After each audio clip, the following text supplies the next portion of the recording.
قل هل يستوي الذين يعلمون والذين لا يعلمون إنما يتذكر أولو الألباب. أشهد أن لا إله إلا الله.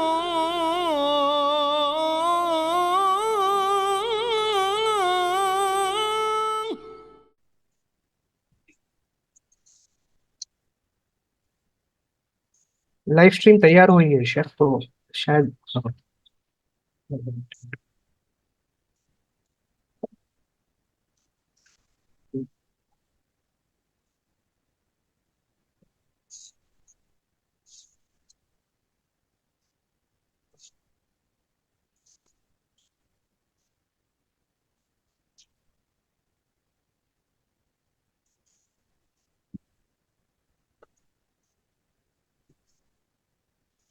لا إله إلا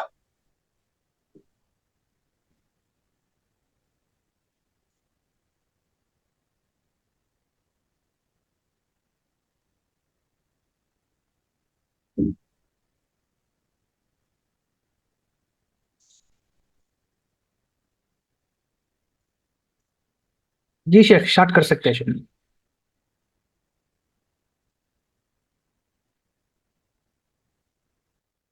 الحمد لله رب العالمين والعاقبة للمتقين ولا عدوان إلا على الظالمين والصلاة والسلام على عبد الله ورسوله نبينا وإمامنا محمد وعلى آله وأصحابه أجمعين، أما بعد، فكتاب الطلاق، نکاح کا بیان ہمارا جو 3 مجالس میں چلا، 3 ایپیسوڈ میں وہ الحمدللہ اختتام پذیر ہوا۔ اب آج کا درس ہے طلاق کے اوپر، اور انشاءاللہ عدت وغیرہ اور سوگ وغیرہ کے احکام اور مسائل پر جو کچھ حدیثیں آئی ہیں، وقت کی گنجائش کے ساتھ ہم اس کو بھی پڑھنے کی آج کوشش کریں گے۔ تو ابھی ہمارے سامنے کتاب الطلاق ہے، اور اس میں مؤلف نے صرف ایک حدیث ذکر کی ہے، اور اس کے بعد کی حدیث کا تعلق عدت وغیرہ سے۔ طلاق جیسا کہ ہم جانتے ہیں اسلام دنیا کا پہلا مذہب ہے جس نے طلاق کو مشروع کیا، ورنہ اس سے قبل نہ صرف یہ کہ مشروع کیا بلکہ اس کو محدد کیا اسلام نے، ورنہ یہود کے یہاں اور مشرکین کے یہاں لوگ بلا تعداد اور بلا تحدید جب چاہتے اپنی بیوی کو طلاق دیتے اور پھر اس کو پلٹا دیتے، کوئی تعداد نہیں تھی طلاق کی۔ جب عورت عدت کے قریب ہوتی، نکل جانا چاہتی نکاح سے، بس فوراً ہی لوٹا لیتی۔ اس طریقے سے طلاق دیتے رہتے اور پلٹاتے رہتے، اور یوں اس کو جاننے کے لیے موقع نہیں دیتے، زوجیت سے نکلنے کا موقع نہیں دیتے۔ اور نصارہ کے یہاں تو خیر طلاق تھی ہی نہیں، ایک مرتبہ اگر کسی کے زوجیت کے رشتے میں بت گئی تو ہمیشہ وہی بت کے رہنا ہے، چاہے اس کو اس کے حقوق ملتے ہوں یا نہ ملتے ہوں۔ اسلام نے طلاق کو محدود کیا کہ 2 مرتبہ آدمی طلاق دے کر اپنی بیوی کو لوٹا سکتا ہے، لیکن تیسری مرتبہ جب فائنل طلاق دے گا تو اس کے بعد وہ بیوی کو لوٹا نہیں سکتا، پلٹا نہیں سکتا، جب تک کہ وہ حلال شرعیہ نہ کرے۔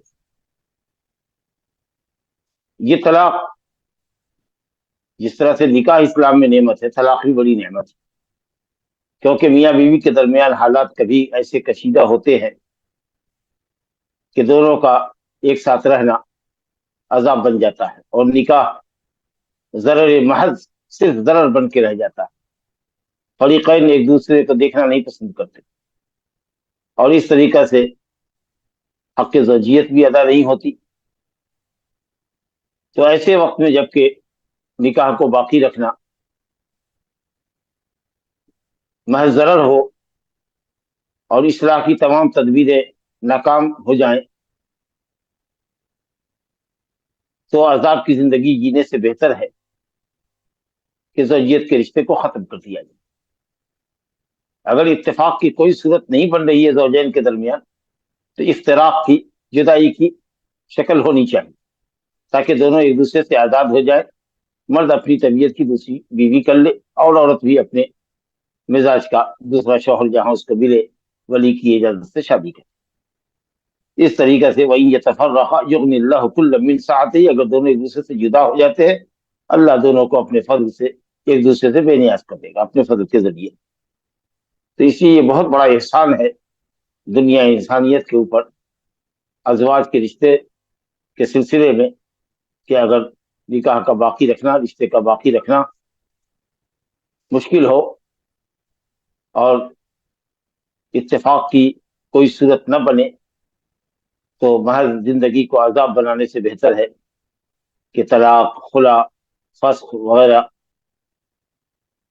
قانون کے ذریعے رشتہ زوجیت کو ختم کر دیا جائے اور ہر کوئی ایک دوسرے سے آزاد ہو جائے۔ اس کی مشروعیت، اس کے احکام قرآن مجید کے اندر بھی ہیں، حدیثیں بھی آئی ہے۔ الطلاق مرتان، دو طلاق، طلاق دو مرتبہ ہے یعنی رجعی طلاق، یعنی دو مرتبہ طلاق دے کر کے آدمی اپنی بیوی کو پلٹا سکتا ہے، اور یہ دو مرتبہ رجعی طلاق بہت ہے۔ اور پھر ہر طلاق کی عدت 3 ماہواری ہے، 3 پیریڈ گزرنا چاہیے۔ ایک لمبی مدت ہے معاملہ کو سمجھنے کے لیے، اپنی اصلاح کرنے کے لیے، اپنے نفس کا محاسبہ کرنے کے لیے کہ کس سے کہاں غلطی ہو رہی ہے، اور اس طریقہ سے اگر لوٹا لیا تو چلو پھر ایک موقع ملے گا ایک مرتبہ، اور پھر کبھی کسی موقع پر آپ نے طلاق دیا تو پھر آپ کے پاس عدت کا ایک لمبا وقفہ ہے 3 حیض کا، آپ اس میں غور فکر کرو کہ کیا کرنا ہے۔ اور اس کے بعد جب 2 مرتبہ کی موافقت کے بعد اور عزت کے بعد بھی پھر تیسری مرتبہ مرد طلاق کا اقدام کرتا ہے، اس کا مطلب یہ ہے کہ زوجیت اب نبھنے والی نہیں ہے، اس لیے تو یہ آخری قدم اٹھا رہا ہے۔ تو 2 مرتبہ معاملے کو سمجھنے کے لیے اور اپنی اصلاح کرنے کے لیے یا عورت کو اپنی غلطی سدھارنے کے لیے یہ 2 مرتبہ کی رجعت اور یہ عدت کی جو مدت ہے یہ بہت کافی ہے۔ لہذا تیسری مرتبہ کا طلاق اس بات کی دلیل ہے کہ مرد کو بیوی ناپسند ہے، اس لیے اس نے یہ اقدام کیا۔ پھر اب تیسری مرتبہ طلاق دینے کے بعد یہ بھاگ دوڑ کیوں کہ بھئی کیسے بیوی حلال ہو، کیسے بیوی حلال ہو، یہ بالکل غلط بات ہے۔ اور اس کے لیے لوگ زنا کا طریقہ اختیار کرتے ہیں، جو آج کل حلال مروجہ ہے وہ زنا کی شکل، لا حول ولا قوت الا باللہ۔ بہرحال کتاب الطلاق، طلاق کا معنی ہوتا ہے الحل القید، بندھن کو کھولنا، بندھن کو کھولنا۔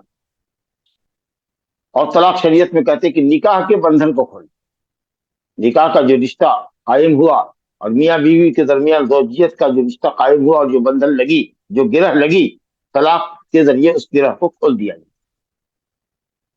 اگر طلاق بائن ہے کہ اب اس کے بعد رجعت نہیں ہو سکتی تو مکمل گرہ کھل گئی، اور اگر طلاق رجعی ہے تو کچھ جزوی طور پر گرہ کھلی، 3 گرہیں لگی ہوئی تھی، ایک گرہ کھل گئی، پھر آپ نے لوٹا لیا، پھر دوسری طلاق دے کے لوٹا لیا، دوسری گرہ کھل گئی، تیسری طلاق دیا تو ایک دم طلاق فائنل ہو گئی، گرہ کھل گئی۔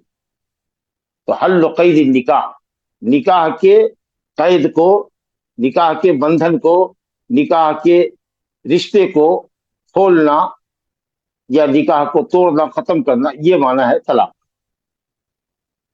طلاق کے معنی ایک سمجھ لیجیے آزادی، تصریح، چھوڑ دینا کسی، تو طلاق دے کر کے آدمی بیوی کو چھوڑ دیتا ہے، نکاح کے بندھن کو کھول دیتا ہے۔